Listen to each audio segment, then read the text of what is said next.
안녕하세요. 인생고수 시청자 여러분. 오늘은 은퇴를 앞두고 계시거나 이미 은퇴하신 우리 50대, 60대 또 70대 이상 시청자분들을 위해서요. 소득이 좀 줄어드는 시기에 어떻게 돈 관리를 하고 또 소비 습관을 좀 현명하게 가져가야 할지 이런 부분에 대해 이야기 나눠보려고 합니다. 나도 모르게 이렇게 슬슬 빠져나가는 지출 항목들 이런 것들을 좀 점검해보고 우리의 노후를 좀 더 안정적으로 만드는 방법들 한번 알아보겠습니다. 오늘 이 중요한 주제에 대해서 깊이 있는 통찰을 나눠주실 분을 모셨습니다. 자산관리사 김명호님 나오셨습니다. 안녕하세요. 네, 안녕하세요. 반갑습니다. 네, 우리가 정말 무심코 반복하는 소비 패턴들이 있잖아요. 근데 이게 한 9가지 정도가 노후 재정을 이렇게 잠식할 수 있다. 이런 이야기가 있던데요. 작아 보여도 이게 쌓이면 정말 큰 영향을 미치는 그런 지출들이라고요. 네, 맞습니다. 정말 사소해 보이는 습관들이 모여서 나중에는 예상치 못한 어려움을 만들기도 하거든요. 그렇군요. 자, 그럼 노후에 특히 좀 주의해야 할 소비 습관. 그 첫 번째로 명절 선물 같은 거, 그게 다 체면 때문에 하는 지출이 언급되더라고요. 이게 왜 문제가 되는 걸까요? 네, 그게 참 어른이니까 이 정도는 해야지 혹은 남들 다 하니까 하는 그런 생각들이요. 이게 은연중에 좀 비싼 선물을 고르게 만들어요. 그러다 보면 정작 돌아서서는 내 앞값이나 뭐 당장 필요한 생활비를 걱정하게 되는 그런 상황이 올 수 있다는 거죠. 아, 네네. 정말 공감이 가네요. 네. 그래서 진정한 품이라는 건 사실 비싼 물건에 있는 게 아니라 자기 형편에 맞게 마음을 표현하고 또 때로는 절제하는 모습에서 나온다고 생각합니다. 그게 오히려 더 존중받을 수 있는 길이고요. 형편에 맞는 마음 표현과 절제. 중요한 말씀이네요. 자, 그리고 이 나이에 언제 또 가보겠어. 이런 생각으로 떠나는 여행. 이것도 좀 지적이 됐는데 여행 자체는 물론 좋지만 어떤 점을 좀 유의해야 할까요? 아, 여행. 정말 좋죠. 삶의 활력소가 되기도 하고요. 근데 문제는 그 여행의 즐거움은 사실 잠시인데 그 비용, 특히 카드로 긁었다면 그 카드값은 훨씬 더 오래 남는다는 겁니다. 그렇죠. 카드값은 현실이니까요. 네. 특히 이게 그냥 즐거움을 넘어서 약간 현실의 어려움에서 잠시 눈을 돌리려는 뭐랄까 도피성 여행? 이런 게 반복되면 노후 자금에는 정말 큰 부담이 될 수밖에 없어요. 잠시 기분 전환은 되겠지만 근본적인 재정 문제는 해결되지 않으니까요. 아, 도피성 여행이 문제군요. 그렇죠. 그래서 여행도 미리 예산을 세우고 현재 내 상황에 맞는 그런 지속 가능한 즐거움으로 계획하는 지혜가 필요합니다. 네. 지속 가능한 즐거움 참 좋은 표현이네요. 자, 그리고 아주 작은 습관들 있잖아요. 매일 마시는 커피 한 잔. 또 아유 조금만 걸으면 되는데 그냥 택시 타는 거. 이런 작은 습관들은 어떻습니까? 이게 정말 그렇게 큰 영향을 미치나요? 그럼요. 그 작은 구멍이 둑을 무너뜨린다는 말처럼요. 예를 들어서 하루에 커피 한 잔, 뭐 4천 원이라고 해보죠. 이게 별거 아닌 것 같아도 1년이면 거의 144만 원, 150만 원 가까이 됩니다. 와, 1년이면 그렇게 커지는군요. 네, 생각보다 크죠. 이런 작은 지출들이 야금야금 노후 재정을 잠식하는 거예요. 택시도 마찬가지입니다. 당장은 몇천 원 아끼는 것보다 편한 게 좋으니까 타게 되는데 이게 습관이 되면 걷는 기회가 줄어들잖아요. 그렇죠. 덜 걷게 되죠. 노년기의 진짜 편안함은 어쩌면 당장의 편리함보다는 건강한 신체 활동에서 오는 것일 수 있습니다. 아, 듣고 보니 그렇네요. 택시비 아끼는 게 결국 병원비 아끼는 걸 수도 있겠어요. 네, 충분히 그럴 수 있습니다. 그리고 손주를 위한 지출, 이것도 참 사랑이라는 이름으로 좀 과도해지는 경우가 있다고 하더라고요. 아, 이거 정말 많은 어르신들이 공감하실 텐데요.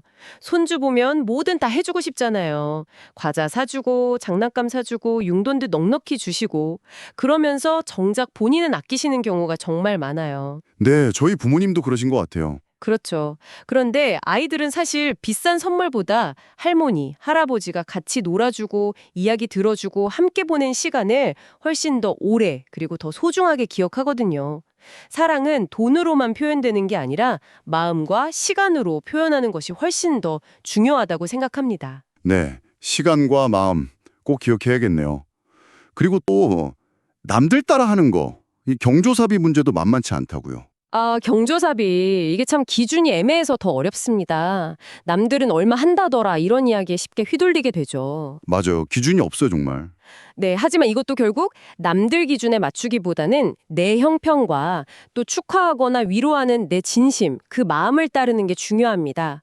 그리고 솔직히 경조사비라는 게 이게 돌려받지 못할 수도 있는 돈이잖아요. 그러니까 좀 더 신중하고 절제하는 자세가 필요하다고 봅니다. 네. 내 형편과 진심을 따라라. 이것도 중요하네요. 그 외에도 뭐 옷장에 쌓아두기만 하는 옷 소비 문제라든지 또 효과가 좀 불분명한데 비싼 건강식품 구매하는 거 그리고 생각보다 유지비가 많이 드는 자동차 계속 보유하는 문제 같은 것들도 언급이 되더라고요. 네, 다 비슷한 맥락입니다. 옷도 사실 입는 옷은 정해져 있는데 그냥 기분 전환 삼아 혹은 유행 따라서 계속 사다 보면 옷장만 가득 차고 관리는 어렵고 돈은 돈대로 나가는 거죠. 건강식품도 마찬가지예요. 건강 염려는 크시겠지만 사실 비싼 보조식품 이것저것 많이 드시는 것보다 규칙적인 식사, 꾸준한 운동, 이런 기본적인 생활 습관 개선이 훨씬 더 중요하고 효과적일 수 있습니다. 기본에 충실하는 것. 네. 자동차도 그래요.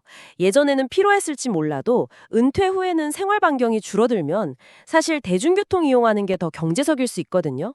보험료, 세금, 유류비, 수리비 생각하면 유지비가 정말 만만치 않으니까요. 결국에는 정말 필요한 것과 그냥 내가 갖고 싶은 욕구를 잘 구분하고 지속 가능한 습관을 만드는 게 정말 중요하겠군요. 정확합니다.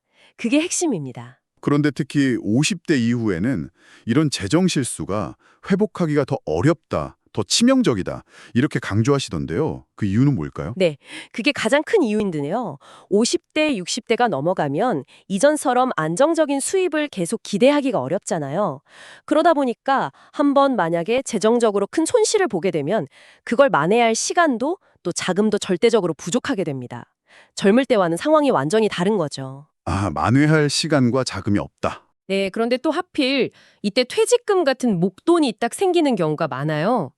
그러면 이 돈을 좀 잘 불려봐야겠다는 생각에 좀 조급한 마음이 들기도 하고 그러다 보면 자칫 잘못된 투자 유혹에 빠지기 쉽습니다. 어떤 예를 들 수 있을까요? 예를 들면 몇 년 전에 문제가 됐었던 그 파생결합 펀드 DLF 사태 같은 경우가 있었죠.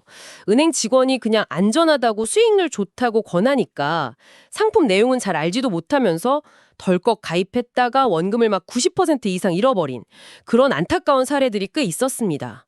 노후 자금을 그렇게 날리신 거죠. 아이고, 정말 생각만 해도 끔찍하네요. 네, 그래서 상품 구조가 너무 복잡하거나 원금 손실 위험이 크다고 명시된 상품은 아무리 예상 수익률이 높아 보여도 정말 신중하게 접근해야 합니다. 그리고 설령 전문가에게 맡긴다고 하더라도 이게 어떤 상품인지 기본적인 내용은 스스로 이해하려고 노력하는 자세가 반드시 필요하고요. 특히 수수료가 너무 높은 고위험 상품 권유는 일단 경계하시는 게 좋습니다. 네. 모르는 건 투자하지 말라는 원칙이 여기서도 중요하군요. 그렇습니다. 그리고 투자뿐만 아니라 주택을 너무 무리해서 늘린다거나 혹은 너무 비싼 자동차로 바꾼다거나 하는 큰 지출을 줄이는 것도 중요합니다. 또 퇴직 후에 그동안 고생했으니 나에게 보상 좀 해줘야지 하는 마음으로 충동적으로 막 사치를 부리는 것, 이것도 정말 금물입니다. 아, 보상 심리.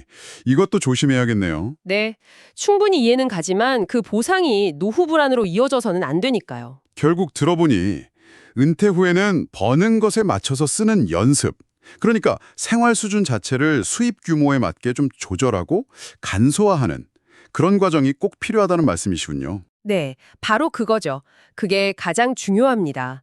사실 은퇴하기 몇 년 전부터요, 미리 예산을 좀 줄여서 생활하는 연습을 해보는 것이 아주 좋습니다. 아, 은퇴 전부터요? 네. 그래야 소득이 갑자기 딱 줄었을 때 당황하지 않고 좀 더 부드럽게 적응할 수 있거든요.